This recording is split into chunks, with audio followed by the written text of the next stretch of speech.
তোমার একটা ছবি দিও। এই দুলাভাই গোলাপ ফুল কি নাই? ফুল কি লাল হয় না? সাদা আজকে আছে? না না, পাইছে পাইছে, আজকে একবার তোমার একটা লাল পাঠাইছিল তো, আমি দেখছি।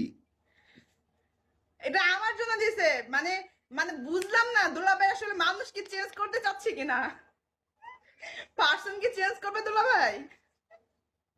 এই নেহা পো, এই, ওই পাইছে পাইছে, লাল গোলাপ পাইছে, অবশেষে খুঁজা দুলাভাই লাল পাইছে। গোলাপ পাইছে, আসলে তো পাইছে। এটা এই লালটা কি আজকে হয়ে গেছে? এতদিন না, এতদিন নেহা পো আসছিল না, এই কারণে খুঁজা পায় নাই। ঠিক, কথা ঠিক। মুরব্বি মুরব্বি পাম দিয়েন না, ঠিক আছে? তুমি পাম দিতেছো বলো তো? না নেহা পো, জামাই কিন্তু ঠিক আছে একের। ভাই, একের না। যার বিয়া তার খবর নাই, পাড়াপড়শির ঘুম নাই। আপনাকে দুজনের যে কি হয়েছে আপনারা দুজনেই জানেন। কেন তুমি তো কষ্ট না, তো জামাই খুঁজে দিবা। কইছি তো ওই আমি, জামাই এই যে কইতাছে জামাই নেহারে কিনা দিছি, বলতে কি ফুলটা বলবো? ফুলটা কারে দিছে দেখছো? গোলাপটা কারে দিছে? নেহাকে দিলাম। ও মাই গড। নেহাকে দিছে না?